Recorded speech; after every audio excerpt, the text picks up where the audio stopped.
So, BC Lions, Calgary Stampeders 0-2, Team USA 2-0.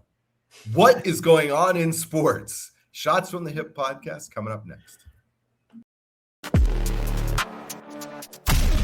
Welcome to Shots from the Hip podcast. Brought to you by Royal Retros on the Shotgun Sports Network. Here are your hosts, Jason Bizik and Oz Davis. Hey, hipsters watching on the Shotgun Sports Network YouTube channel or listening on Apple, Spotify, or wherever you get your podcasts. Please hit the like and subscribe buttons and hit the notification bell to be notified when we post this show or any other videos. Just like the Rampage Coffee review video that I'm going to post probably tomorrow. I just sampled 6 different flavors, and in case you can't tell, I'm a little wound up from caffeine.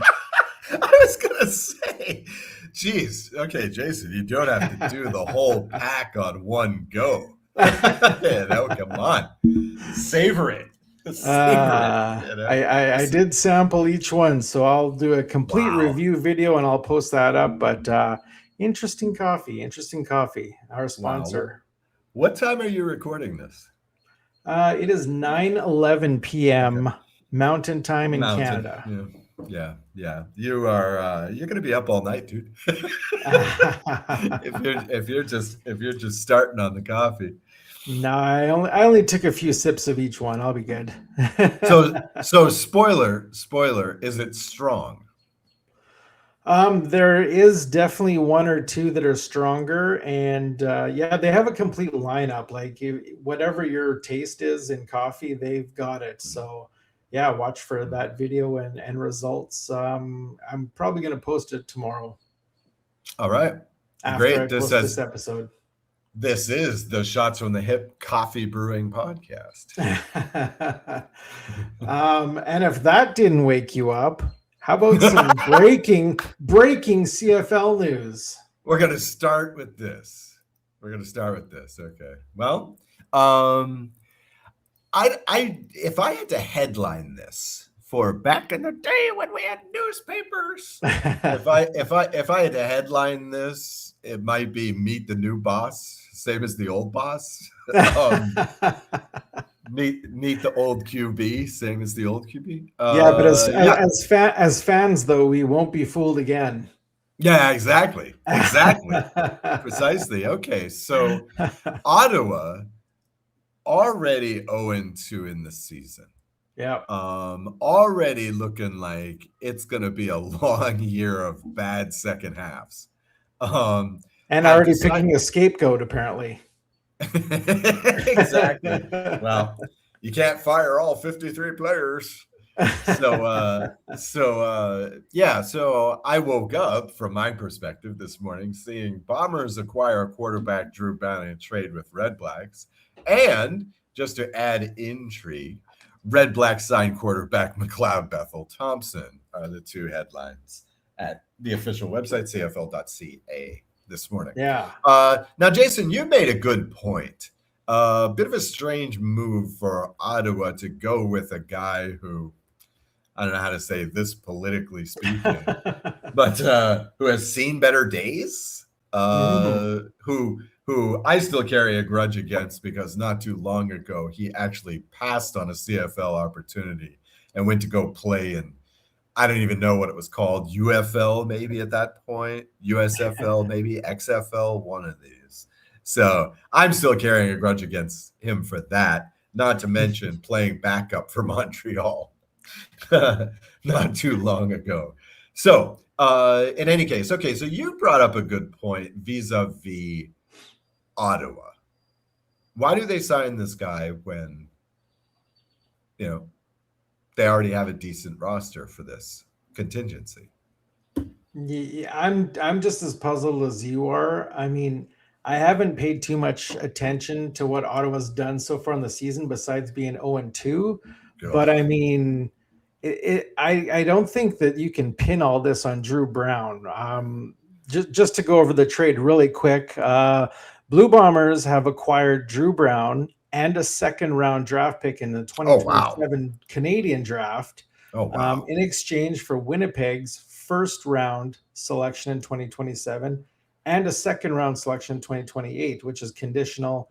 So yeah, I'm a little bit Jeez. puzzled. I'm a little bit puzzled for a couple of reasons. Number one, because I don't think Drew Brown is the only reason for Ottawa's non-success so far. Number two, I'm Oh puzzled God, no. because the Winnipeg Blue Bombers have Zach Collaros, who granted is close to being retired or knocked out of career permanently, but they have a backup in Taylor Elgersma, which was supposed to be a really big deal. So I'm not sure if they're thinking Taylor Elgersma isn't a big deal, or I'm not sure about this move myself.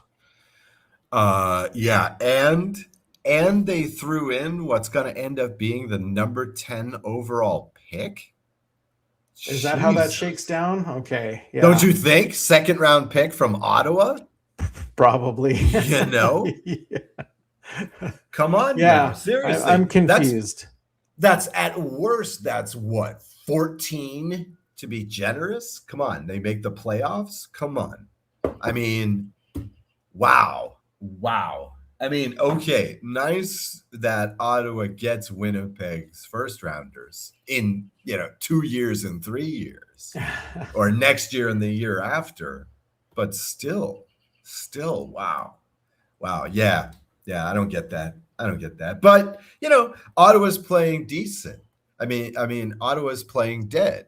It looks like they've already come to grips with this season and their fate, which is, not great. I mean, you said you don't know much about them. Well, geez, No. last week, here it is again.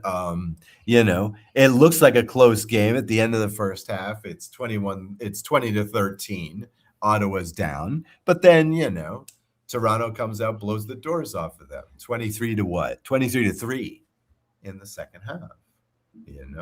I mean, that game looked close. I accidentally was mucking around on Sunday night here, and I saw that this game was going on. I was like, that's close, because usually I don't watch them live, right? They're on at some crazy hour here, so I don't watch them live, and so I just wait until the replay. I was expecting a close game, and then Toronto just blows the doors off of them because, again, look, I mean, I hate to be simplistic and minimalistic about it, but Ottawa just doesn't have the talent. They're just not drawing guys to this team. And the thing about Drew Brown is, okay, they're pulling the trigger on his stint as starting quarterback, but it's been obvious for a while. And again, I hate to say it, but it's clear that this dude is not a starting quarterback. He's not. I mean, there are some guys who are just not starting quarterbacks in this league. And, that's fine. That's fine. I mean, Chris Strevler parlayed that into an NFL career, being sort of for a few years anyway. He was able to parlay being a backup on a Grey Cup winning team into, a nice NFL contract, So it's a viable position, but Drew Brown is just not a starter. Well, here's the interesting thing. The interesting thing is Drew Brown hasn't started a game yet this year. Jake Mayer has started both games. Yeah. And apparently they feel he's not a starter either if they're picking at McLeod Bethel Thompson. I don't know which one's going to be the better starter here. I don't. Yeah. It would be a nice bit of Schadenfreude if they had picked up McLeod Bethel Thompson just to run, the plunges on the goal line and stuff like that. Yeah. just make him let's make him give up the body. He really wants to play this badly. Yeah. So. I mean, Drew Brown is a bit of a stretch, but again, I can't believe that they gave up that first round pick. I mean, that's what's really killing me. I mean, it's here, please take this guy. Please, here. Well, this is not like this is some, Giannis Antetokounmpo massive contract. Come on now. I mean, It's Band-Aid on cancer kind of stuff. And I don't know who Ottawa thinks they're fooling, to be honest. Yeah. I don't mean I to don't know. bag on Ottawa, but this front office has been either lazy or incompetent on and off these past pretty much ever since Burris retired. pretty much. The thing is, Toronto was ready to gift this game to Ottawa, specifically speaking. I'll just get this in real briefly. I mean, just look at Chad Kelly's stat line. Yeah, okay. God. So Chad Kelly is 25 of 32, 424 yards, 4 touchdowns, and 4 interceptions. He was giving the ball. He was giving the ball to Ottawa in the first half of this game, and they couldn't do anything with it. Not unlike BC. Not unlike BC Lions, by the way, who is not being given the ball. Let's just get into last week. Can we segue into last week's? Yeah, games let's do quick? it. Okay, so real quick, again, the trend continues where we've got a lot of guys who can sling this ball around. Yeah. Right? What was it? The lowest scoring team this week was, okay, we have a 24, a 27, and a 29. But still, if that's your low score, we've got some dudes flinging it around. We had what? 3 teams over 40 or over this week. They all won. We've already got at least one very strong MOP case in Bo Levy-Mitchell, who's just been lights out so far this season. But yeah, it was similar. What happened in Ottawa was similar to what happened in BC. It's not like Hamilton was actually giving them the ball, but maybe you should clip this for the shorts. Okay, get ready to clip this part, Jason. But seriously, isn't there some expression about how if you can't answer touchdowns with field goals?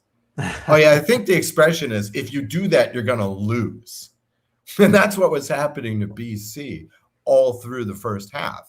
Hamilton, who last year, gave up a lot of points, gave up a lot of yards on defense. Okay, so they gave up 27. 7 of this was in garbage time, more or less. So, they buckled down. They bent but didn't break, basically, is what happened. Again, BC was able to get into the red zone, or at least, just outside the red zone on, 3 straight drives in the first quarter? But just couldn't punch it in. Next thing you know, it's 21-9. And it's pretty much game over, dude, at that point. Now, at one point in the telecast, the TSN guys were saying, oh, yeah, BC, they're playing without a few receivers, and they're just not on the same. They're not on the same page yet. It's only the second game. I was like, well, Hamilton offense looked pretty good in week 2. So did Montreal offense. Yeah. Come on now. Even Saskatchewan offense has looked really, really good from the go. There's no excuse. Yeah, there's no excuse with so-called Mr. Face of the League over there in BC. Not being able to manufacture something. I mean, he did a lot with little last year too, by the way. Yeah. So that's no excuse. Now, okay, I'm sure that you watched this pinball machine in Calgary. Saskatchewan 40, Calgary 37. This one went triple OT. In the new format? No. Saskatchewan scored the touchdown. That's right. Yeah, still we have not seen the triple overtime yet. However, I think this is the 3rd game this season that's gone overtime in the new format. The second for Calgary. Oh, so it's the 4th. Because Montreal has played 2 of these too. Oh, okay.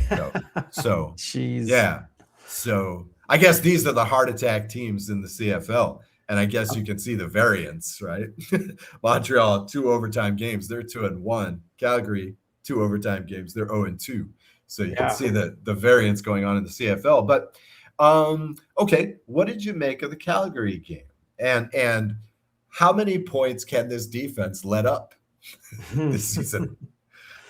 Yeah, you hit the nail right on the head there. Their defense definitely has holes in it, and all the teams in the league so far are plugging those holes Mhm. with a football and a receiver. Yeah. Listen, Calgary's gotten off to a slow start. I mean, the first quarter you don't score any points. You got to get some points in the first quarter to get your offense rolling. If you Mhm. don't, you're going to struggle. Finally, in Mhm. the second quarter, they score 14. Listen, Vernon Adams didn't have a bad game. No. He was 20 for 30 for 254 Yeah. yards, only one touchdown, but the key here is 0 interceptions, which is Yeah. great for Vernon Yeah. Adams because Yeah. he's guaranteed to throw 1 or 2 per game. So Mhm. Diedrich Mills 103 yards rushing. So Yeah. it's Mills not had a great game. it isn't exactly like Calgary had a terrible game. They just need to get going earlier and they need to plug those holes in their defense. Like quarterbacks Yeah. are Yeah. just picking them apart. Yeah. Trevor Harris had a hell of a game, but Trevor Harris has looked really good. And wait a second now. Who's the player giving you nightmares? who are you going to have PTSD from? Because Schaefer Baker just had a ridiculous game. 130 yards. Yeah, 130 yards, 2 2 touchdowns. touchdowns. Right, including a 53-yarder. Yeah. Including a 53-yarder where Calgary just left the whole left side of the field open. Yeah. So, Yeah. he could have crawled it in, right, as they say. Yeah. Now, Schaefer Baker might have been player of the week, except for, oh my God. I mean, tell me you saw Montreal. Tell me you saw Edmonton 32, Montreal 29. Did you see this game? I did catch the end of that game. Jesus. Very interesting. Jesus. Very interesting finish. It's right. Okay. So anybody who's invested in this game is going to be talking about that play in overtime. Who gets the ball on the fumble? Okay. We're going to be talking about that. But really, all you have to do is look at the first 2 Edmonton possessions in the third quarter. Other than this, Montreal played a really good game. And by this, I mean Justin Rankin. My God, this guy is a beast. If there's ever been a case, Brady Oliveira, he's been awesome two-way player for Winnipeg during this run of the Bombers. Okay, fair enough. He has had a good case for MOP a couple of times. Okay, but Jesus, Rankin is breaking off these big plays by sheer force of will. Montreal defense is not slack, but this dude, kind of like Schaefer Baker, if this guy gets to the second level, he's gone. He's gone from anywhere on the field. 18 carries, 179 yards, 9.9 yards per carry. This is, wow. What is happening here with Justin Rankin early in this season and even late last season? I was going to come on making a snarky comment about, well, you can't spell Rankin without rain, because both of the games he's played this year have been in the rain. But still, he's ripping it up. I was going to snark like that about Justin Rankin. One really shouldn't, because that's bad karma. But, the truth is that closing out last year, he was awesome too. He led the league by far in big plays, which is plays of over 20-yard net increase. He led the league in this by far last year. He averaged almost 1 a game of these things last year. And so, again, it's just more of this. But beware, Edmonton is 2-0. They have a better point differential than Saskatchewan. Sorry for that reference, but I've been too into the Grey Cup lately, where goal differential is a key stat. But yeah, they've got a better point differential than Saskatchewan. Cody Fajardo is having a killer season already. Finally, Edmonton is starting the year with the quarterback that they want in there in the last game of the season. So beware, Edmonton. People went to sleep on. It's early. It's early, and it's a long season. But Jesus, this big play, the big play capability is just awesome. And like I said, Cody has been, awesome, solid to awesome since he got in there last year, about halfway through last season, right? Yeah. He's been awesome. And what is he, 39? 39 years old, 38? I can't remember. Cody? Oh, maybe 28. No, is I he? mean, oh, yeah, he hasn't been in the league for I'm long thinking at of all. Harris. I'm thinking of Harris. Sorry. Yeah, Harris. Confusing Harrison Fajardo. Yeah, I mean, on Harris's part, I mean, he's having his best seasons now. I mean, I used to rag on this guy doing the Rouge, White, and Blue for 10 years. I used to rag on this guy constantly for being a fantasy quarterback. Stats look great, don't translate into wins. But this past season, he's been doing it all, this past couple of seasons. So here he is at age 38.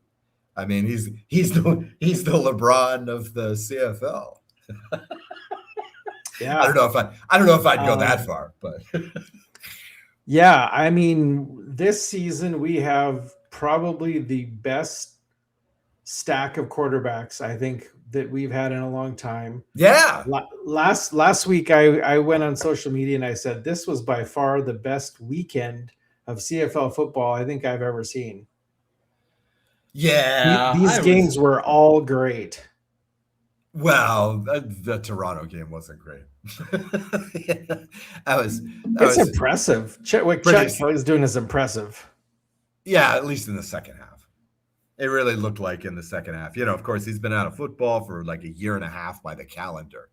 So, he had been out last week, did not look good, looked like an automaton out there, was kicking off the rust. First half, again, he's just like throwing it into the arms of the other guys, in the whole first half. But in the second half, he really got the ball rolling. Toronto, yeah, they could be a viable franchise. And we may talk about this later in the show, but combined with Hamilton and Montreal also looking quite good to start this season, the East could be a dogfight this year. Mm-hmm. Could be really this might be one of these things where week 7, Toronto's in first. Week 8, Montreal's in first. It could be one of those kind of seasons. So with the 1, 2, and 3 just like swapping places because Ottawa's looking like a 3-15 team right now. Now, so before we do our picks for this week, let me just make reference to the face of the league, who is in 6th place in passing yards and in 9th place for touchdowns. And people keep saying this is the face of the league. I don't get it. No, because you've got 3 potential faces in the league. Really, it's Bo Levi-Mitchell. Really, it is. Period. I mean, that little bumpy patch in Calgary where it looked inexplicably like he was suddenly washed up. Notwithstanding, in these full seasons that he's played, he's been the best quarterback in the CFL. Hey, come on, you're a Calgary guy. You saw this firsthand for what, 6-7 seasons? Yeah. I mean, he was at one point, he probably still is, the winningest starter in CFL history by percentage. He certainly had the fastest start to a career, although if Davis Alexander continues on this path, wow. Yeah. He might just get there too. Oh, and by the way, I'd like to point out, everybody, of course, on TSN was making a big deal about how he entered this game undefeated in the regular season. As I pointed out last week, he's actually undefeated home and away. He had only taken a loss on a neutral site. So he was actually right. He was now he's still, I just want to point out that, okay, so he's no longer undefeated in the regular season, but he's still undefeated at home. He's still undefeated in Montreal, is Davis Alexander. So let's keep that streak alive, Davis. All right. So I'm just calling up the point spreads. What's the okay, so give me the opening game. We have a full slate of 4 games. So we got Edmonton at Winnipeg on Thursday. Mm-hmm. Okay. Oh, Winnipeg at Edmonton? Oh, wow. No, Edmonton at Winnipeg. They're in Winnipeg. Edmonton at Winnipeg. Okay. Wow. uh, Edmonton favored? let's see. I would think Okay, there so. it is. All right. There's my American-based website. Okay, so we've got Winnipeg. Oh my God. Okay. Don't walk, run to your online sports book. Can I still say that? Yeah. Winnipeg, 3.5-point favorites at home. Wow. Underestimate the 2026 Edmonton Elks at your own peril. Edmonton's going to win this game. Winnipeg defense can no longer be relied upon. They're not going to stop Justin Rankin. They're not. Sorry. Okay? Edmonton wins outright. If you feel like you need to take them plus the 3.5, go for it. But I'm sorry. I had Winnipeg at the bottom of the West this year, and so far they're bearing this out. I mean, they have a pretty nifty quarterback there in Zach Collaros, but as you can see from the events so far, you're gonna need some defense this year. You're gonna need to create turnovers this year, and Winnipeg's not doing that. So, God, I mean, I believe the only turnover they've generated was the one that got batted up in the air against Calgary, and then they immediately turned it over directly after that. Gave it right back to the Stamps in week 2. So, that's their only turnover this year against Edmonton. Forget it. Edmonton wins outright. Well, so you're taking Edmonton. Yep. This is what I'm going to do. I'm going to take Winnipeg, and here's why. Okay. Because right now I'm going to bet on Edmonton to win this game, and my bets never win. So Winnipeg is going to win. Okay, that's very scientific. This is why folks come to sports where they have hard analysis of the CFL. I have bet on Winnipeg, or I have a bet on Edmonton to win. So guaranteed Winnipeg is going to win this game. Okay, well, look, I can apply the same logic to the next game in my case, because we have Toronto. Yeah. 5.5-point favorites at home against Saskatchewan. Now, as I've been saying all year, I'm going to keep betting against Saskatchewan. I'm going to keep losing my money. It's the shut up and take my money Futurama. I got 4.5 points on my app. 4.5. Okay. Yeah. Okay. Well, I'm going off of an America-facing website here, so it's not a sponsor, so I'm not going to give the name check. But yeah, okay, 4.5, 5.5. If you want to pick CFL successfully, you have to choose the upsets, right? You have to bet the upsets, right? You have to figure where they're coming from, because even though it looks like, for example, Hamilton could go 17-1 this year since they've already lost, they're not going to do that, right? I mean, what's the best any team can hope for is about 14-4. I mean, Toronto went 16-2 that one year. Turned out to be a bit of a fluke, though, didn't it? In the playoffs, huh? On Toronto, huh? So you got to pick the upsets here, and so I don't like the 4.5, 5.5, but I will say, okay, here's what I'm gonna do. I'll take Toronto to win. I'll take Saskatchewan to cover. All right. Last week I managed to cover myself betting on Montreal to win and Edmonton to cover. So I split that one.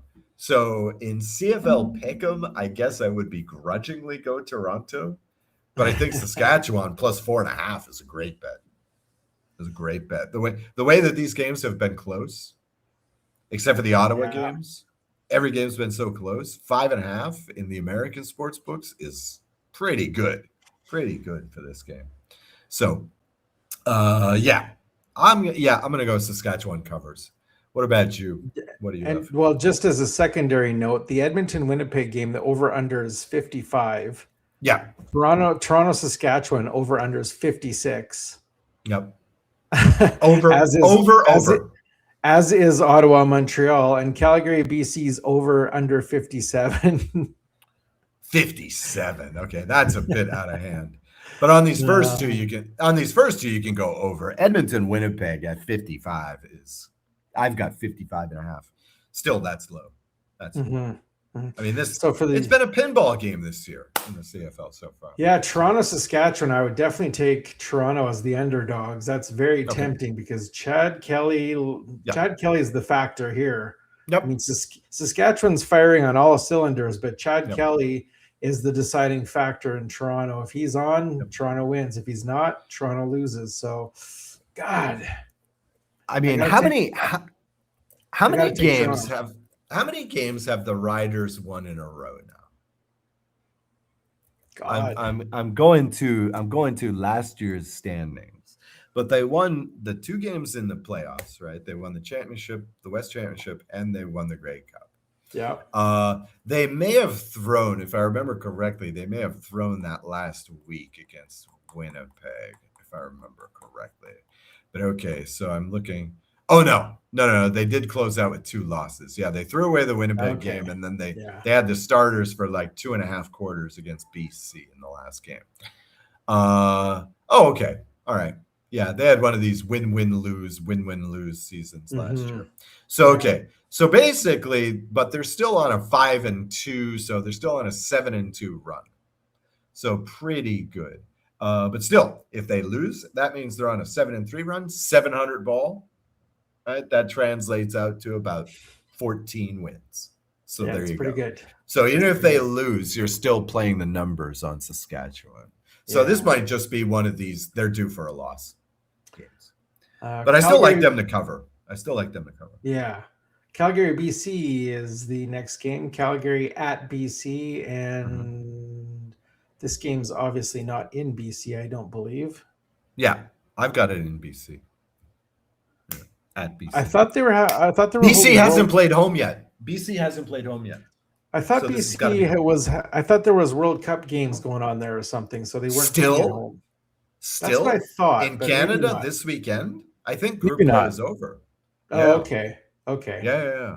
So this will actually be a home game. Yay! Yep. Yeah, it's the first one this season for BC. Last team to get a home game, I believe. So, okay. So here we go. The battle of the 0-2 teams. I've got 2.5 points. I've got BC favored by 2.5 points. I got 1.5. Okay. I think that's the right point spread here. I think that, look, all things being equal, the best case for betting BC here would be, I can't imagine that BC is going to be 0-3. The best case for betting on the Stamps is I can't believe the Stamps would be 0-3. Exactly. One of these teams is going to be 0-3. So all things being equal, considering what I've seen this year, well, actually, I was just going to go with the home team here. Maybe they'll end in a tie. Here's what I'm going to do. Let's do an early debate topic. Okay. Oh. Who are you taking in this game? Well, I'll take the opposite. I'm obviously taking Calgary. Okay. Oh, right. Okay, of course. What am I thinking? Okay. All right. Then I'll take BC.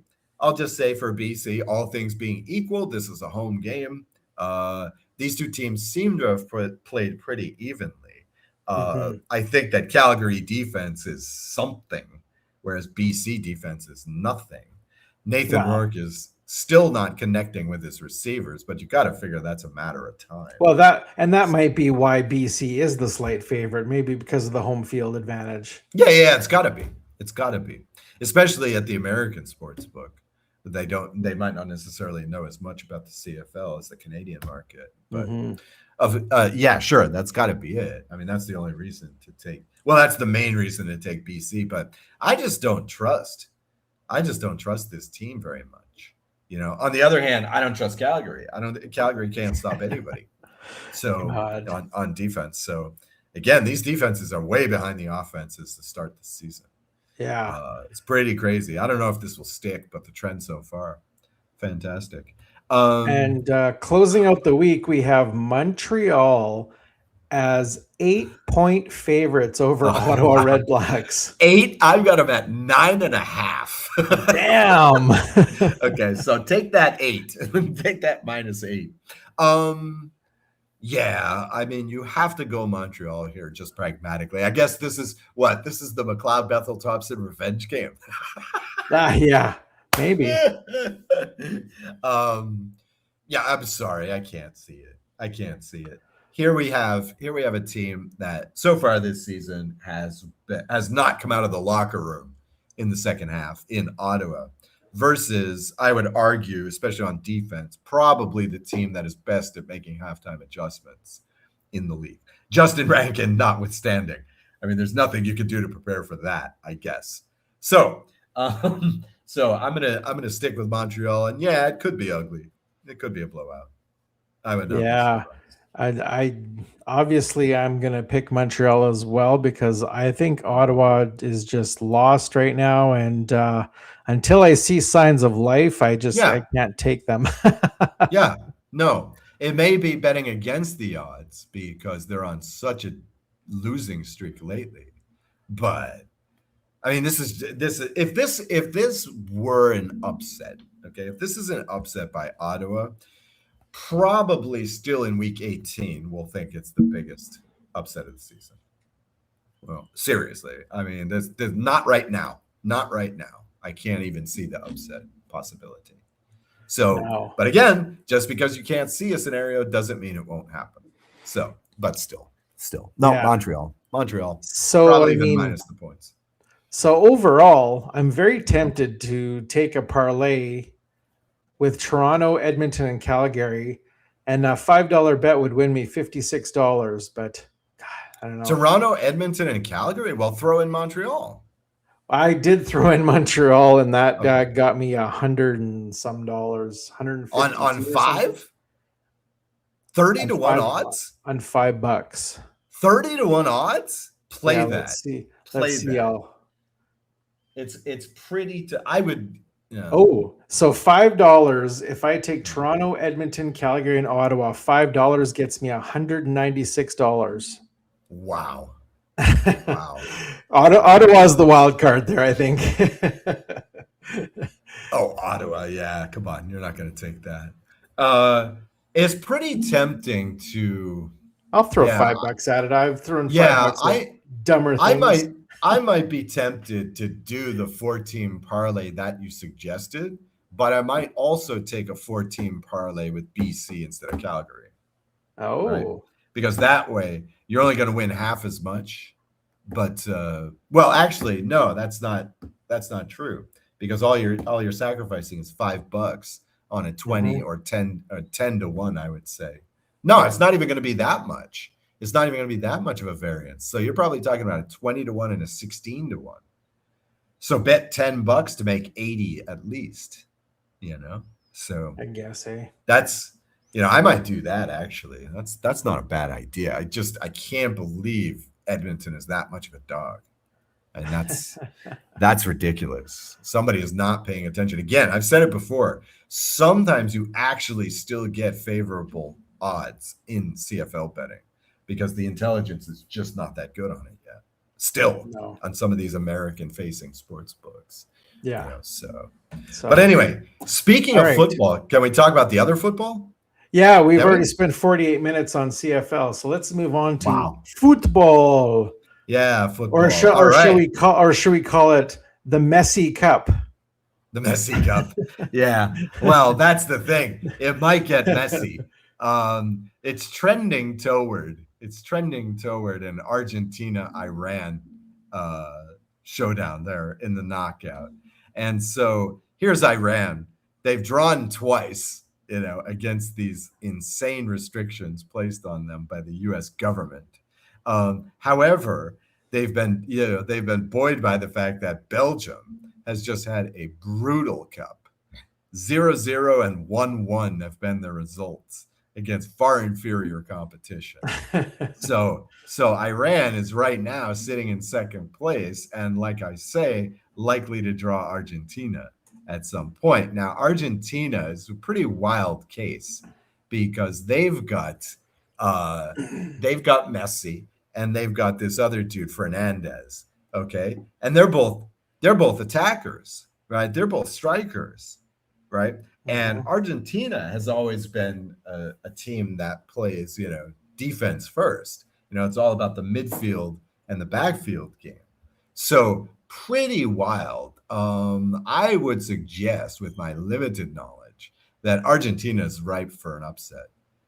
I would be shocked if they were in the Final Four in this game. I just think that they're going to meet one of these scoring machines, in the knockout stage, and just, that's going to be it for them. Who, Canada? Yeah, Canada. It's funny because after game one, Canada was actually in the top spot. After beating they tied with Bosnia. I think that was game two. Yeah, that was game two, because game one they took out Qatar 6-1, 5-1. I think that was our second game. That was the second game. Okay. I think it was our second game, yeah. In any case, actually, I'm looking at it now, and Canada is still on top of this bracket after tying Bosnia-Herzegovina 1-1. So they've got a 6-goal differential thanks to that Qatar game. And they're in first place on top of this group. Bosnia has not shown much, and Switzerland is playing below the level. Now, the next game for Canada is against Switzerland. So this will determine the group. If Canada even pulled off the draw, this would probably to be considered a huge failing on the part of Switzerland. Again, Switzerland is the only top 20 team in this group, and they have just not played up to the level. There's still a chance. I mean, probably they're going to blow out Qatar, right? I mean, they should have. I should say they should have blown out Qatar, but they did not. So Canada is hoping for a draw in this last game. If Canada loses, they can probably still get through with 4 points with the win. So with the win and the draw. So I think Canada's going to advance, but it would be something to see them actually win the group. That would be awesome. But yeah, they're going to advance, so they'll be in the 32. So good for Canada. Also, USA. Team USA playing without our captain and probably our top player, definitely our world-class player, Pulisic. Still without him. We are 2-0, already advanced. USA was the second team to advance to the knockout stage. The first two teams were Germany and USA, right? So, all right, USA. Gotta love it. Now, of course, this on the face of it was not that difficult a group. We still have Turkey to play. We're going to be able to play our second string in that game. Turkey is already eliminated. They've lost to both the other teams in this group. Australia, who they're more or less performing on their level. Ugly 2-0 loss to USA though. And then there's Paraguay. Paraguay showed heart beating Turkey in penalty time. Not penalty time, injury time. I'm sorry. In injury time. So good for Team USA, bad for Turkey. Right? They really really folded in this one.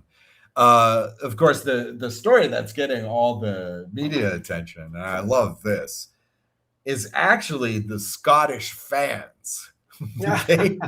Scottish fans have been making national news for basically drinking Boston dry. Okay? The Sam Adams Brew Pub ran out of beer. Okay? This is the Sam Adams Brewery. Okay? The bar ran out of beer. Another bar in Boston said that their sales were 3 times St. Patrick's Day. This is Boston. Okay. There are a lot of Irish folks in Boston, right? There are a lot. Okay. St. Patrick's Day is a big deal in Boston. And the Scots are just drinking all the beer in Boston. The national team official Twitter, thanked Boston profusely, says, "We hope we advance to the knockout stage because that means the next game would be in Boston, so they'll be back." Their third game against, I guess that would be Brazil. Yeah, it's going to be in Miami. So we'll see if Scotland can advance. They would be in the similar position to Canada if they draw. However, they've only got the one win against Haiti, who's already been eliminated. So Scotland may not advance. Disappointing to Boston fans. Where are they playing in Boston? Are they playing at Gillette Stadium? Yeah. Yeah. They're playing at the football field there. Yeah. It's the only place that can take the capacity because these games in Boston, these games in New York are selling out.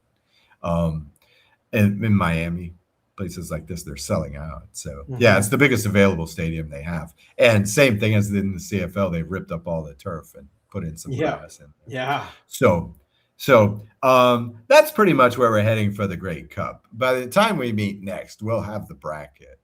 So we should have the bracket pretty much filled out at that point. There may be some pool left, but yeah. The World Cup, of course, you mean, not the Grey Cup. The World Cup, I'm sorry. Yeah. I'm already anticipating Montreal and repeating in the cup. Okay. We've got more news. I feel like Wide World of Sports on this thing today. Right now, as we're recording this, the NBA draft is going on. Yeah, of course. To no one's surprise, AJ Deboncha went first to Washington. Not a surprise there. Sort of a semi-surprise. This guy, Darren Peterson, who may be a name to watch. You may even not as an expert NBA fan or a hardcore NBA fan. You might yet hear about him. Now, he was drafted by Utah at number 2, but the book on this guy compares him to Kobe Bryant. This is a guy who wanted to go straight to the pros at age 18. Of course, you can't do that anymore. So he ostensibly played with Indiana last season, but didn't play too many games at all. And so mostly this is a pure talent kind of pick here.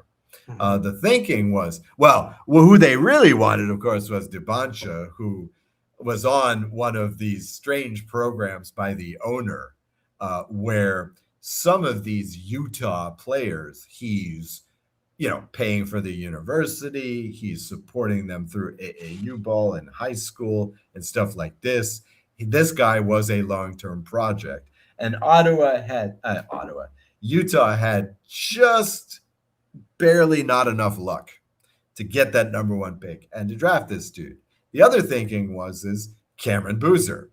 Daddy Carlos played for Utah and is currently a scout with the team. So there was some thinking that Boozer, who might be the most ready player in this draft. I mean, I personally love the pedigree players. I think you can't go wrong with a guy who's been exposed to the NBA all his life. You can't go wrong with that guy. But nope, Boozer slipped to number 3 to Memphis. So the top 3 weren't much of a surprise.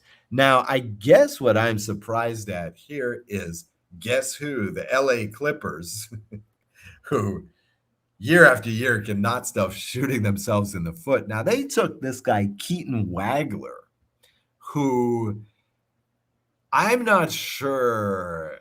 It's a bit of a stretch. We knew that after the top 4, it was going to be guard, for the next several picks. So there were many guys bunched up in this 5 to 8 or 9 area. And so the book was Acuff. The book was Darius Acuff Jr. At this number 5 pick. But nope, he actually slipped to number 7. with the Sacramento Kings. So it was nice knowing you, Darius Acuff. We won't be hearing from you for 5 or 6 years now because you're on Sacramento. So sorry to hear that. I'm still waiting on my Lakers first round pick. I don't want to turn this into a Lakers podcast. Well, I kind of do want to turn this into a Lakers podcast, but I won't. I'll be decent. So yeah, I can probably give more of a it won't be a hot take then, but I can give more of a nuanced take next week when this whole first 2 rounds is done. So, but for now, yep. Congratulations, AJ DeBoncha, for being the number 1 pick. You will enjoy the contract. I'm just trying to see, who did the Raptors pick? Okay, so the Raptors, have they gone yet? Let's see. The Raptors, they just went. They took Alan Graves. Alan Graves. Let me jog my memory on Alan Graves here. This guy is a shooting forward. Okay, so he played with what? Santa Cruz? Yeah, Santa Cruz.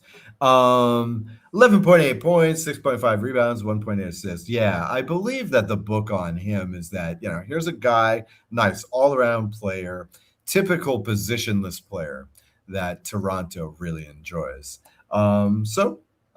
Should be. Yeah, Santa Clara. I'm sorry, not Santa Cruz. Phew, I got up too early this morning for sure.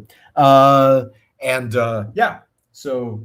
I guess nice pick by Toronto. Again, I'm no expert on college hoops. I'm no expert on AAU hoops, but seems to be a decent pick by Toronto. Also, I guess, should be mentioned really quickly, Giannis Antetokounmpo on Miami Heat. Among the pieces traded were Tyler Hero, who now be playing on Milwaukee, which I guess is nice because he's a Wisconsin boy. So he'll be coming home. Although it's tough to give up South Beach, Florida, right? But he's in Milwaukee. And not a surprising pick. Miami was one of the few teams that could actually make a deal for him. But kind of weird. I mean, they're going to have to play Giannis with Bam Adebayo. And these are guys who mostly play toward the hoop. They don't do too much off-ball movement.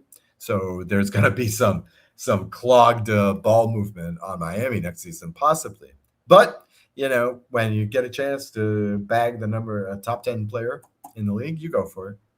So good for Miami, I guess. At least they'll be interesting next year. You certainly can't count them out of playoff contender contention, really. You certainly can't write them off now with Giannis. Good for Miami, I guess. Good for Buffalo. The long saga is over of this passive-aggressive trade baiting by both the team and the player. So good for everybody involved in that. Already, I can't wait for the next NBA season, which is great because get this. Summer League starts in 2 weeks. I can't believe this. I mean, this is like the old parody where I remember, this is going to date me. Mad Magazine did a parody of Heaven Can Wait. Now, you may remember that movie. I think this is 1981 movie with Warren Beatty. And the conceit of the film is Los Angeles Rams quarterback dies, mid-season. And so the spirit of said quarterback takes over another person's body. Chris Rock recently remade this movie, and it's awful. And he took out the whole football element because I guess you just can't believe Chris Rock is an NFL quarterback. So they just removed this element entirely. And, at one point in the Mad Magazine parody, our hero runs in for the game-winning touchdown, and the announcer's like, and that's it. The Rams win the Super Bowl. Join us next week for the preseason games. Okay? And this was in 1980, right? This is coming to pass in the NBA, in the NFL. I don't know. Probably not quite so much in NHL. But the gap between the Stanley Cup final and the draft is what, like 3 weeks? Yeah. For the NHL? Yep. 4 weeks, Yep. Maybe 3.5,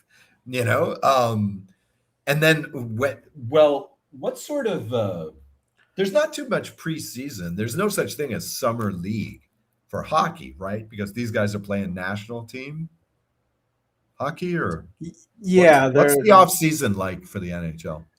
off season is basically just a lot of trades, drafts. Uh, Then camp rolls around in September, I believe, September. and Okay. October we start. Okay. Yeah, Okay. Yeah. preseason So, games are September, so right. So it's a league with a lot of Europeans, so they take July and August off. Yeah, I understand. I'm living yeah. out here in Europe. That's the fashion. Nobody works in August. I don't know who's working in August out here in Europe. Any country, you know, all the Foreigners. all the French people go to Croatia. All the Hungarians are going to Germany. All the Brits are going to Spain. It's like nobody is working except for travel service industry people. So it's nice to see that the NHL has the same setup, closed for business for 2 months. So good for them, because wow, NBA and NFL especially are just becoming 12-month a year, literally. Mhm. And it's not just, like they say in baseball, it's not just hot stove stuff where you're just talking about the game. No, stuff actually happens now in the NFL and the NBA almost 52 weeks a year. I mean, literally now it's like in the NBA, it's 49 or 50 weeks a year where there's actual stuff happening. Crazy. Just absolutely. The NHL's getting there. Oh yeah, I'm sure they will. I mean, They we're will. we're only 2 weeks removed from crowning a Stanley Cup champion, and we've had trades, we've had coach hirings and firings, and Yeah. the draft is Thursday. The only reason why Major League Baseball is not like this is because it's not an indoor sport and you don't play it in all kinds of weather. Mhm. The CFL could be a 12-month league. Sure, absolutely. It's pretty close itself, to be fair. The draft goes right into the preseason in the CFL. We get like a couple of months off these days. Those you get the combine, the draft, and right. then, Yeah. The combine started real soon after the season ended this year. So anyway, okay. So more NBA draft next week. I'll go a bit deeper next week. Is that pretty much everything? I mean, if we don't want to talk about, golf and tennis, I think we can move on. We don't want to talk about baseball, but really quickly, I'll just I know we're running late already, but I just want to quickly throw in a couple NHL notes. The Florida Panthers have acquired forward Brady Tkachuk from the Ottawa Senators. Oh, yes. That trade, so Brady traded to the Florida Panthers by the Ottawa Senators on Sunday for the number 9 and the number 25 pick in the 2026 NHL draft. Wow. Another first round pick, which is conditional in the 2029 NHL draft, and a second round pick in 2027 NHL draft. The last week, I think I noted on our show that the Vegas Golden Knights were voted as the NHL's most hated team. I think. Wow. I think the Florida Panthers may take over that title now that they have 2 Tkachuks in their lineup, because these guys are not well liked except for people in Florida. Oh yeah. As soon as that throwdown happened in the USA Canada 4 Nations. Yeah. As soon as that happened, that was it. Their fates were sealed. Yeah. The thing that puzzles me about this is Ottawa and Florida are division rivals. So sending a player of this caliber to a division rival is usually a no-no. But I don't know. Now that he's gone, of course, you get all of the Ottawa players saying, "Oh, he was a cancer in the locker room," and all this stuff. Right. A week ago, everybody loved him. Now all of a sudden, they all hate him. Well, yeah, but it's like it's one of those surprise stories, right? It's one of those gotcha stories. Always happen. Well, I shouldn't say always, but it happens frequently. The guy gets traded, the guy retires, the guy goes free agent, and then all of a sudden, everybody's lining up to talk about how much they hate him. Probably the best example of this was Matt Patricia over there in the NFL. when he became coach of Detroit, and he was coming over there from Bill Belichick's area, and this guy tried to pretend that he was Bill Belichick the whole time. And for the first 2 seasons, the players had to go, yeah, he's a great coach, But then eventually he goes, and the horror stories were just incredible, And so he was really the poster child for that, but happens all the time. I'm surprised this didn't happen in Dallas with Luka Doncic, because, there was the stuff about how he refused to train properly. So there was all of that stuff, but as far as his teammates, nobody said a thing about it. Not like this. So I'm not surprised. Give me one moment. I hear my buzzer ringing. Okay. I think my wife is home. Okay.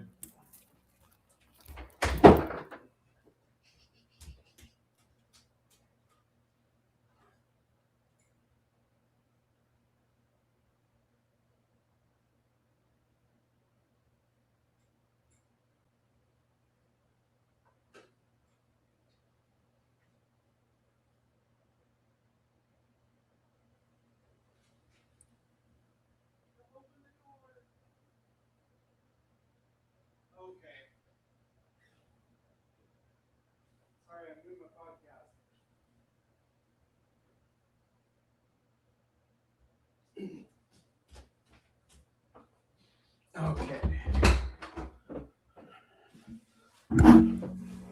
Okay, hang on just a second.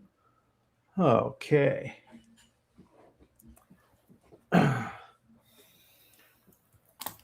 So you want to just go into the ads? Well, I do have one more NHL note. Okay. My Calgary Flames, the New Jersey Devils traded to the Calgary Flames Simon Nemec or Simon Nemec. I've never heard of the guy. To the Calgary Flames, Devils also send Maxim Siplakov to the Flames for a conditional first-round picks in the 2027 NHL draft and 2028 NHL draft. I've never heard of any of these guys, so this wasn't a huge trade for me. So, they're no McLeod Bethel Thompson. They're no McLeod Bethel Thompson. And last note, the Edmonton Oilers hired former Toronto Maple Leafs head coach Mike Babcock, who is quite a interesting hire, controversial hire. So take that for what you will. Mm-hmm. He apparently met with the players, and the players, he laid it out straight. He said, this is why you're not winning the Stanley Cup. They agreed with his points of view, and he was hired. So we'll see what happens there. Sounds like the damned United. The damned United. Right. Sounds like a bit of coaching like the damned United there. Leeds. There we go. Yeah, the Leeds Maple Leafs. Let's talk about some sponsors. All right, great. Well, our number one sponsor, our sponsor that's been with us since we started the show, is Royal Retros. RoyalRetros.com is your one-stop shop for all retro memorabilia. They've got baseball caps, jerseys, t-shirts, long-sleeve shirts, hoodies, jackets, and the proverbial much more. RoyalRetros.com has the gear and paraphernalia representing dozens of teams from old defunct leagues like the USFL, Arena Football League, World Football League, XFL, Football Canada, various pro hockey leagues, including the World Hockey Association, Go Nordiques, ABA basketball, and for me, the really selling point is the baseball section.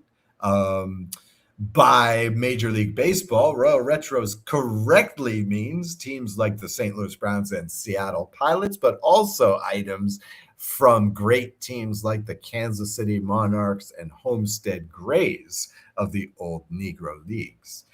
Best of all, you can get 10% off anything in the store when you use promo code SFTH. That's Shots from the Hip acronym, SFTH, to get 10% off at checkout at royalretros.com. Fantastic stuff at royalretros.com. I can't say enough about their styles. Yeah, that'll be my next purchase. Of course, just this past week, or actually a couple weeks ago, I purchased the sampler pack from our other sponsor, the Rampage Coffee Company. They're keeping all of our hipsters caffeinated, from light roast to dark roast and even cold brew, in single serving pouches, cups, or by the bag. You don't have to decide which one you want to try, because they even have sampler bundles, which I got. I tried them all. As mentioned, I'm going to put that video up probably tomorrow, so you can hear about my points of view on the different coffees I tried. I tried 6 of them.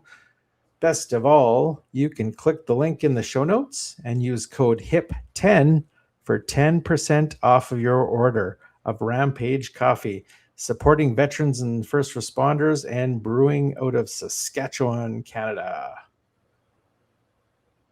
All right. Yeah. All right. And they know that you're a Calgary guy, right? They know that you're a Stamps guy, right? I don't know. I don't know if they know that. That's a good question. That's a good question. Say, yeah. And still they served you. So that's nice of them. Maybe that's why it took 2 weeks to get my Right. order. They're spiting you. They're spiting you. All right. Let's head into the 4 Ds, shall we? Yeah, sure. We got a bumper? 4 topics, 4 choices. Debate it, discuss it, defer it, or delete it. No safe takes, no middle ground. This is debate, discuss, defer, or delete. No safe takes indeed. I don't believe in safe takes. No safe takes. Okay, so that's the game. We're going to play debate, discuss, defer, or delete. I have 4 topics for Mr. Jason, who can choose any of these options for each of these questions. Topic number 1. I gave this one to Scout last week. I believe he deferred on it, so I'm refreshing it. Or 2 weeks ago. So, question number 1, topic number 1. How important is week 1 in a football season? Topic number 2. All right, here we go. I've got a real CFL themed quad Ds this week. So topic number 2 is best CFL quarterback ever. Is it Warren Moon? Is it Doug Flutie? Is it Anthony Calvillo? Is it somebody else? Bo Levi-Mitchell? Topic number 3. Alouettes lost to the Elks notwithstanding. Is this finally the year when the East is better than the West in the CFL? And finally, topic number 4. Okay. Yeah, this one also comes from the CFL. But situation, okay? Your team, pick your sport, whatever sport you like. Probably not hockey, but most other sports. Your team is winning by a crazy amount of points. The conclusion is a foregone conclusion, right? Maybe there's 5 minutes left in the game, and your coach is leaving the starters in. Ridiculous or method behind the madness? There are your 4 topics. Interesting. Very interesting. I'm going to delete topic 1. How important is week 1 in a football season? Wow. I can't get anybody to bite on that. Okay. No. It's a tough one, but yeah, I mean, yeah. Week one, I don't think is important in any sport. Really? Okay. No. Especially in the CFL, where you only play 2 preseason games. Like week 1's pretty much preseason game number 3. Yeah, but okay, we're actually not supposed to debate this. But I was just going to say, in football, week 1 is a sizable percentage of your season.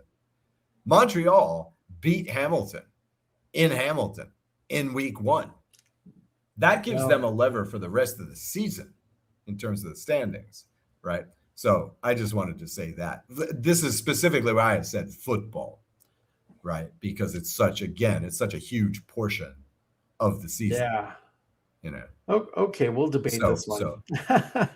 We will debate this one. Okay. Well, okay. So, I mean, I've already said I don't think it's very important, though. Granted, Montreal did go into Hamilton, beat Hamilton in Hamilton, which is Yeah. very important towards. I believe if they tie at the end of the season, it goes wins losses, right? Yep. Yeah. Well, it's head to Yes. head. Head to So head I is mean, the head first to time. head, that would be an important game, that Right. one. But I mean, the other two games, Winnipeg at Calgary. Well, I guess that could be an important game. See. I'll tell you what. Yes. I'll tell you what. Week 1 is most important for the fans, the Yeah, for sure. betters, and everybody who makes predictions. Because the truth is, and I say this every year, the difference between what you know in week 0, before week 1, and what you know after week 1 is huge. It's huge, right? And going into the season, everybody can say, oh, yeah, they're going to be great. They just acquired X, Y, and Z. Yeah, okay. Let me see it on the field in action. Some teams, in the NFL especially, there are teams who are exposed as frauds in week 1. Seriously, this team is just not as good on paper. I mean, on the field as they are on paper. Week 1 is very revelatory. And I always say this too. Don't bet week 1 of football. Don't. You have no idea. You want to bet on your favorite team? Okay, go for it. But don't be betting like you know what's going to happen, because you don't. You have no clue. You have not seen this team. Every team, even the Riders, who mostly stayed pat, who won most of their games last season, it's a different team.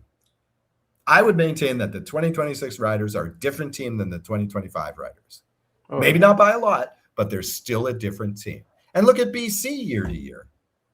I mean, look at Edmonton from the first half to the second half last season. You have no idea. You have no idea going into week 1. Zero. And look at the Elks this year. They were bottom odds to win the Grey Cup. And now there's the second best team in the league, arguably. Third best team. Well, arguably. Now here's the flip side. Number 1, if week 1 was as important as everybody says or thinks it is, we would have had 4 games instead of 3. Yeah, well.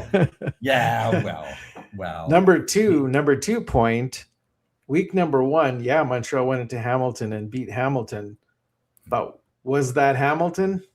Because the Hamilton since then has been a totally different Hamilton. Oh, well, you remember they had to go into overtime. That was an overtime game. Yeah. So and we still needed field goals. So, it's not that was one of these razor thin ones, just like your Calgary Riders game last season. Not all these games are close because of garbage time. Yeah. But the only real blowouts we've seen this year have been, versus Ottawa. The only true big wins. Like, most of these games are close. Although the BC game wasn't that close, really, when you watch it. You're absolutely right, though, in saying that week number 1 is most important to the fans, because if anyone else is like me, that you were chomping at the bit to see week 1 to start, because that's like right now I'm already chomping at the bit for week 1 of NFL to start, week 1 of NHL to start. Sure. I'm already looking forward to the start of those seasons. See, you're the problem, man. You're the reason why we have a 12-month season. This is why. Okay, so I'm not sure that we reached a consensus there, but I maintain that. I still say not important. You still say important. Yeah. Okay. Okay. What else do you want to do? So we debated that. Okay. Let's discuss. Let's defer the CFL quarterbacks, because I do want to talk about that one. I'm just not prepared yet. Okay. That one, actually, for some reason, I glanced over that one when I read all these topics. So we'll definitely talk about that one another time. Okay. So we'll defer that one. Let's delete the East versus West. Wow. Okay. Well, I mean, It's early in the season. I guess we so can wait it out. Yeah, we'll wait it out. It's early, yeah. We may bring that back because it's early in the season, and yeah. It's a delete, so technically you're going to have to reword that if you want to bring it back. You're going to have to make a different question. Yeah. Nah, I'm a stickler. Is this finally the season when the West is not better than the East? Yeah, it's worse than the East. Yeah, exactly. So yeah. So okay. I guess. All right, good. Let's discuss then this final situation. Yeah. All right. This thing, because, okay, so this was inspired by the Hamilton game, right? Hamilton is just torching in the second half this past week. They're just torching. Who is the competition this week? Ottawa? Yeah. Is that who they destroyed? All right. No. That was Toronto. No. That was Toronto game. BC. Hamilton destroyed BC, of course. BC. Yeah. BC, who looked like Ottawa. Yeah. Anyway, here's the thing. I mean, they were just torching BC in the second half. And yet, Bo Levy is still out there in the fourth quarter. Okay. And again, this is what? Week 3. This is week 3 for Hamilton, right? Game 3. All right. Why in football are you risking it? Why are you risking it? Why are you risking it? You saw what happened with Zach Collaros in Hamilton, for example. You saw what happened when we lost Davis Alexander last year for a couple of for four games or whatever. Why are you risking it? I can understand in a tournament like the World Cup.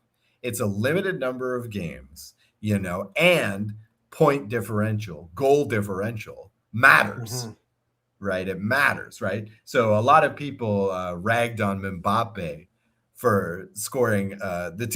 France was already up 2-1 on Senegal, and Mbappe scored the third goal. And people were ragging on him for running up the score. No, you need the point differential. In fact, France is losing that group right now to Norway because of point differential. So you need to score those goals. But in football, point differential, is that even in the tiebreakers?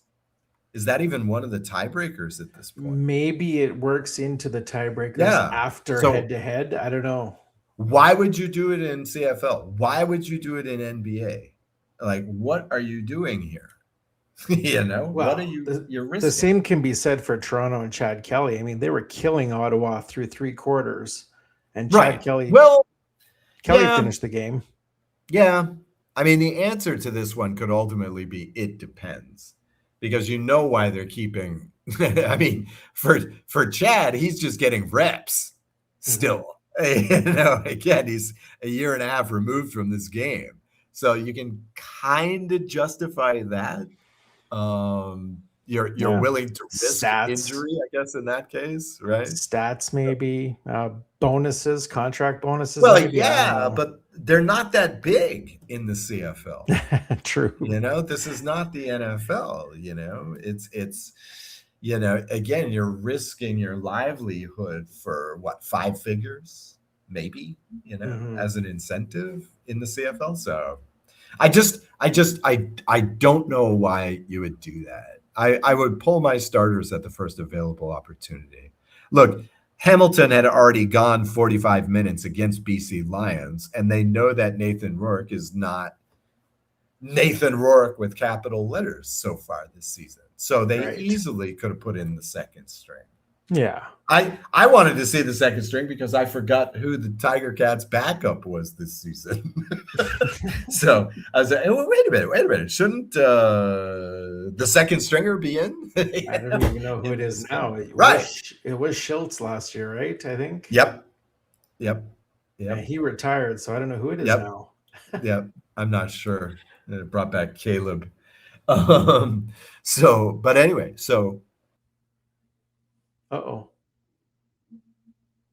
Like football, in a game like basketball. I don't know. Can you hear me? Yep. Yeah, you cut out there for a minute. You actually disappeared off screen, so I didn't hear what you just said. Weird. Okay. Yeah, so you disappeared and you came back on. You can edit this in. Yeah. Is there any justification Is there any justification for doing this in a game like the NBA, in a game like the CFL, NFL? Is there? Yeah, this is something that I've always wondered myself, even then in the NHL. I mean, you got situations where not only are you up in a game and you're leaving starters in, but let's say you're playing for nothing. Like I think it was 2 or 3 years ago when Toronto was like 16-2, and the last 4 or 5 games of the season didn't even matter, and they're Yeah. Yeah. They're I going don't for the recall if record. they were. I don't recall if they were still playing starters or not, but I'm pretty Oh, sure yes, they some of those were. games Oh, they were. Yeah, yes, they were. Yes, they were. They were going for yeah. the record. They were explicitly going for the record. Rather like Golden State, when Golden State beat the Bulls' record for wins in a season. They were playing out every one of those games. And you know what? They lost in the finals to LeBron's Cleveland Cavaliers. Guess what? Toronto lost in the playoffs to Mhm. Montreal. I don't know if part of it is because they ran out of gas, but it's definitely No, karma. I don't. I don't know if it's different. I don't know if it's probably different in the NBA because NBA is not a physical contact Well, it's game. not a contact sport. Yeah. Yeah. Yeah. So Yeah. obviously football's a little different. Hockey's a little Yeah, but I mean, different. how many freak knee injuries? How many Oh yeah. Achilles tears do you get in basketball? Wow. Look, it's not a contact sport, but it's freaking hard on the knees. It's hard on the ankles. Wow. So Look at even the international games. Sidney Crosby was taken out of the Olympics and mhm. missed a lot of the Pittsburgh Penguins games because of that injury. Yeah, And I yeah, mean sure. that's another good example. Like I mean, players can be injured at any time. So I'm of the I'm of the opinion that if you can get away with taking your players out of a game, your big stars, you should. But I'm Yeah, also of the opinion that players pay to see these, or fans pay to yeah, see these players, right? yeah. But wouldn't they rather their team win? Then that one time that they saw the Ticats, they saw Bo Levy and Mitchell get injured for the rest of the season. Yeah, I mean, seriously, yeah. seriously. I mean, this argument is made very often, and yeah, especially with people paying so much for these tickets. But Hmm. you got to be pragmatic. These are not gladiators. We're not trying to run these guys into the ground. They're not even Formula One drivers in the 1970s, right? I mean, it's not about destroying people. It's supposed to be about winning games. You This know, is true. This is true. So I so don't know. I don't know. It's rarely justifiable in my case, and it drives me up the wall. It drives me crazy. What Now, if you? Now, in the NFL and NBA and sports like that, where players are paid a lot more, there could be bonuses at stake, I guess. Yeah, there are incentives, and the point differential thing is Yeah, on the NFL tiebreakers list, which was yeah, always Bill Belichick's reasoning when he was with those, Brady and Moss Patriots that were just scoring 50 points a game against, sub 500 teams. I mean, his justification was always, it's in the tiebreaker. hmm, Meanwhile, the Patriots are going 13-3 every year, so they don't need the tiebreaker for anything. So, but that was his reason. Now you can also imagine there's the Chad Kelly situation, like I just said. Sometimes you want to get reps. The Kansas City hmm. Chiefs have done this in their winning seasons, where they're trying out new plays. Right? They're winning by 27, 30 points in the fourth quarter. And so this is an opportunity to let's try that Philly special. Let's try a double reverse, see if this works. And later on, if it does, we'll use it in the playoffs. Yeah, So there is that mentality in NFL football, but still, this is few and far between. yeah. Not there's not that many Kansas City Chiefs out there, that can do this. So it makes me crazy. It makes me crazy. As a fan. So, but anyway. As it does I. So let's get rid of that. if you're winning by X number of points, you have to pull your quarterback. You have to put in the sub. And yeah, that'll do it for us Yeah, let's take us out of here. on this episode. Next week we're gonna have NBA draft results. Have your Lakers picked yet? Nope. Nope. Yeah. Oh, They dragged okay. this one out, man. They dragged this one out. We'll have NBA draft results. We'll have NHL draft results. We'll probably have more trades in the NHL. We'll have some CFL more week 4. CFL week 4. We'll have some more World Cup qualifiers, I believe. Mm-hmm. Yeah, we should be in the knockout by then. In the knockouts? We should be in the knockout. At least we should know the bracket by then. We may even have NFL news because NFL never sleeps. Probably. So, Probably. They'll get a gap in there on like Thursday afternoon and slip in some news story. And the Rams made another trade, I hope. All right. Well, that's going to do it for myself and Mr. Davis. See you next week. See you next week.